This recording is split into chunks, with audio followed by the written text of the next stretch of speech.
अमित शाह ने पुणे की एक रैली में बोलते हुए शिवसेना सरकार यानी महाराष्ट्र की जो सरकार है महाविकास अघाड़ी, उसकी पोल खोलते हुए बताया कि ये जो सरकार है ये बनने के लिए, मुख्यमंत्री बनने के लिए उद्धव ठाकरे ने हिंदुत्व को त्याग दिया और मुख्यमंत्री बनने के लिए हमसे समझौता तोड़ दिया। ये जो 3 पहियों की सरकार है, कहते हैं कि मैं पिछली बार आया था तो मैंने कहा था कि ये 3 पहियों की सरकार, अलग अलग दिशा में पहिए चल रहे हैं। उन्होंने कहा कि मैं अपनी पिछली बात को सुधारता हूं और ये 3 पहिए वाली सरकार के तीनों पहिए पिंचर हैं। वहीं आपको बताएं, उन्होंने तीनों दलों की अलग से डेफिनेशन दी और उन्होंने कहा कांग्रेस एक डीलर की तरह काम कर रही है, शिवसेना एक ब्रोकर की तरह काम कर रही है और एनसीपी ट्रांसफर पोस्टिंग के धंधे में लगी हुई है। यानी एक तरह से आपको बताएं, सीधा सीधा महाविकास अघाड़ी पर यह अमित शाह का हमला था। और यह हमला अब इसलिए है क्योंकि अब बीएमसी के चुनाव का उद्घोष कर चुकी है बीजेपी।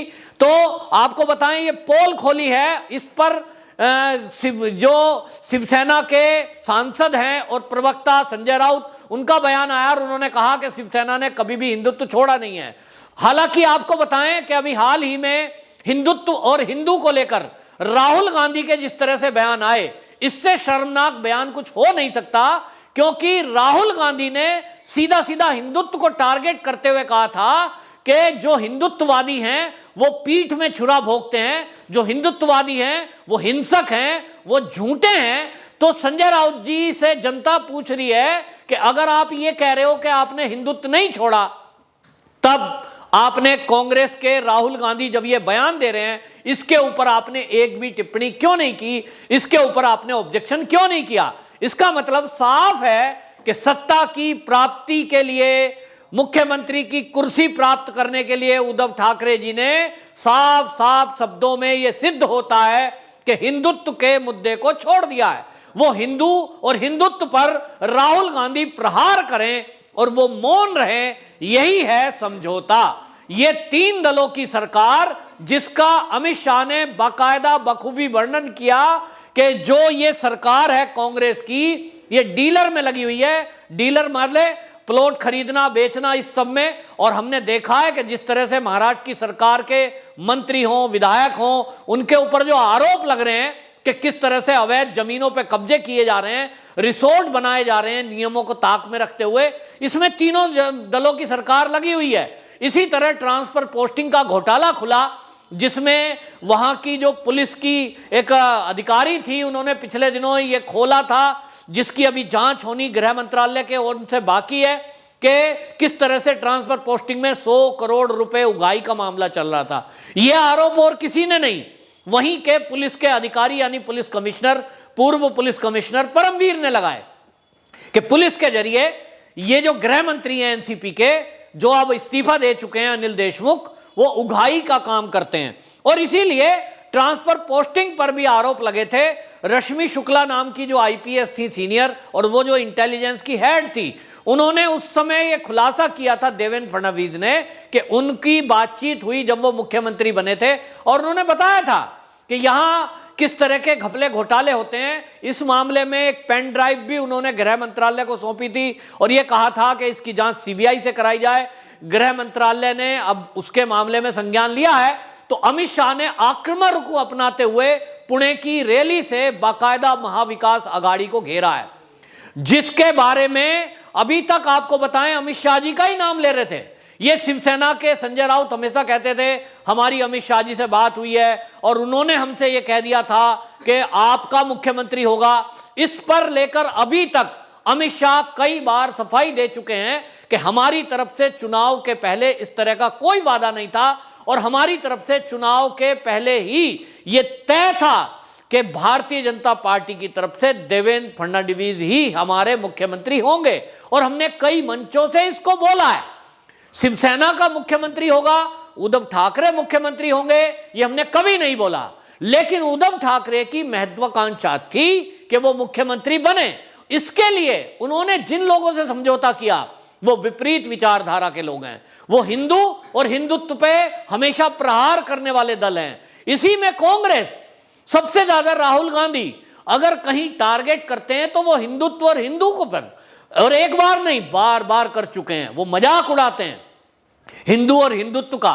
वो अभी हमने हाल ही में देखा, नवाब मलिक एनसीपी के वो मंत्री हैं, अल्पसंख्यक कल्याण मंत्री, और वीडियो वायरल हुआ है उनका कि वहां नारे लगाए जा रहे हैं जय भवानी जय, वो हाथ नीचे करके खड़े हैं जय शिवाजी और जय भवानी पर, नारा लग रहा है छत्रपति शिवाजी महाराज की जय, सब मुट्ठी बांध करके जय बोल रहे हैं, लेकिन नवाब मलिक जय नहीं बोल रहे हैं। अब सवाल यह है कि उद्धव ठाकरे जी मुख्यमंत्री बने हुए हैं, उन्हीं के मंत्रिमंडल का एक व्यक्ति छत्रपति शिवाजी महाराज की जय बोलने में वो हाथ नीचे रखे हुए है, जय नहीं बोलता है।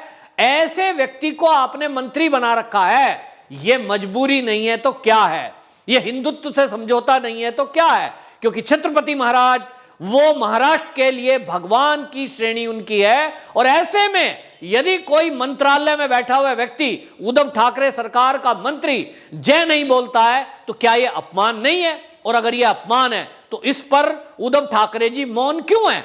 यही टारगेट अमित शाह जी ने किया है कि मुख्यमंत्री बने रहने के लिए सारे आदर्शों से समझौता कर लिया। छत्रपति शिवाजी महाराज का अपमान वहां हो रहा है, वहां पालघर में साधुओं की हत्याएं हो रही हैं, इस पर सारी सरकार मौन है, क्योंकि अगर सवाल उठेगा तो कांग्रेस को ऑब्जेक्शन होगा।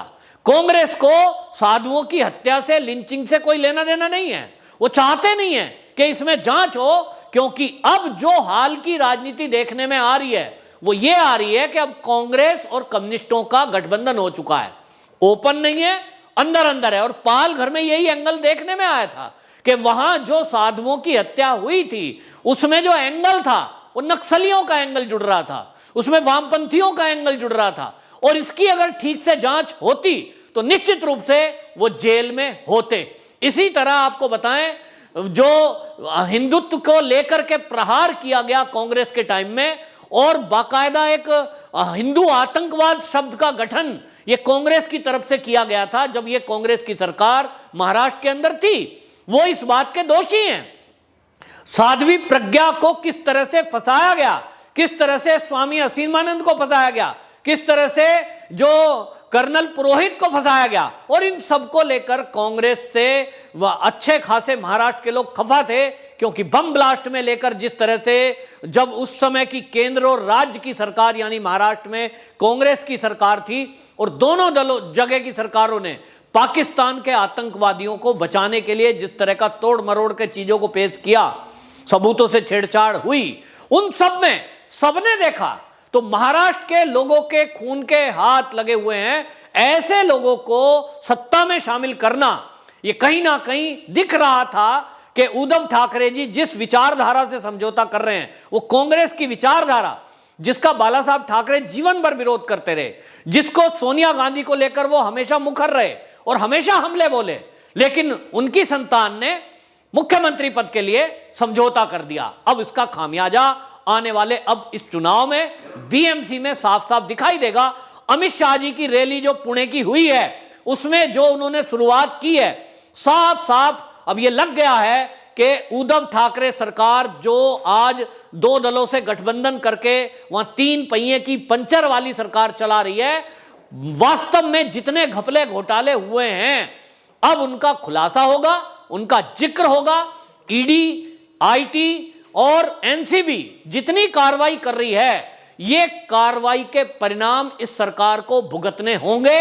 ये मुद्दे अब चुनाव के मुद्दे बनेंगे, क्योंकि मुंबई में जिस तरह से हमने देखा कोरोना काल में नियमों को ताक पे रख के पैसे के बल पर बार चली, होटल खुले और उसकी एवज में पैसे लोगों ने दिए, ऐसी शिकायत आई, पुलिस के जरिए ये उगाही चल रही थी, तो निश्चित रूप से मुंबई कर को इसका नुकसान उठाना पड़ा।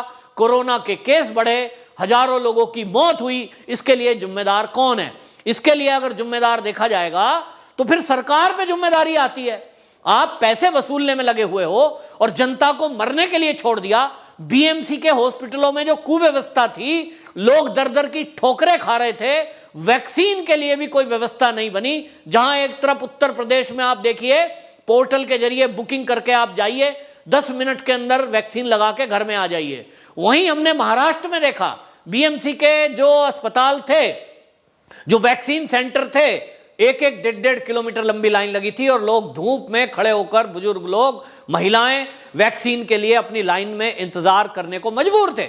व्यवस्था नाम की कोई चीज नहीं दिखाई दी। और अब जब बीएमसी के चुनाव आ रहे हैं तो निश्चित रूप से यह सफर उद्धव ठाकरे जी का यहां खत्म होता दिखाई दे रहा है, क्योंकि तीनों दलों में जो गड़बड़ियां हुई हैं वो लगातार, आपको बताएं, भारतीय जनता पार्टी के महाराष्ट्र के लीडर उनका उजागर करते रहे हैं। चाहे वो किरीट सोमैया हो, चाहे वो देवेंद्र फडणवीस हो, चाहे वो फिर जो है नारायण राणे हो, और इन सब पे जो आरोप लगे हैं, अभी तो उसमें कुछ लोग जेल में गए हैं। आगे आने वाले समय में और नेताओं पर भी उसकी आंच आएंगी, जांच खुलेगी। अभी तो परमवीर सिंह के द्वारा कुछ राज उगले जाने हैं, कुछ राज उगले गए हैं, लेकिन अगर इस मामले की ठीक से जांच हुई तो इसमें कई बड़े बड़े नामों के शामिल होने का, फंसने का ये चांस दिखाई दे रहा है।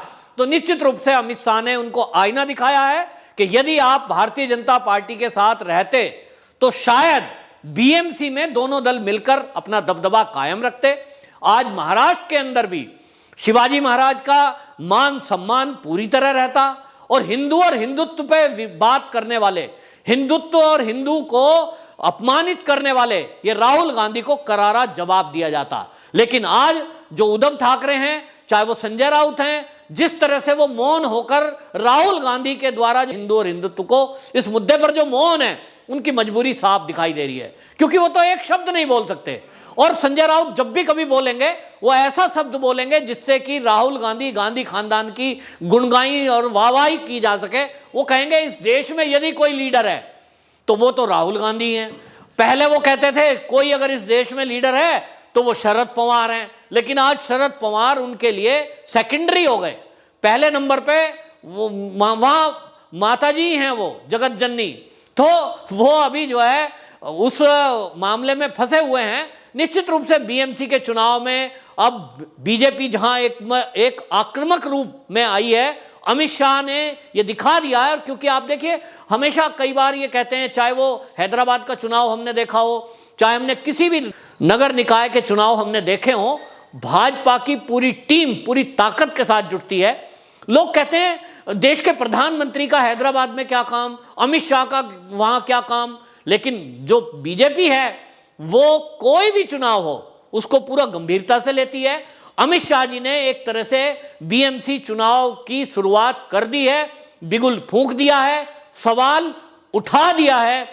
और सवाल भी उठा दिया तो जहां उन्होंने डेफिनेशन दी है, तीनों जो दल हैं उनकी पोल खोली है, इसमें वाकई में अब आने वाले दिनों में बहुत रोचक ये चुनाव होने वाला है। और हम देखेंगे कि इसमें भारतीय जनता पार्टी बीएमसी में किस तरह से भारी बहुमत के साथ वापसी करेगी। वंदे मातरम।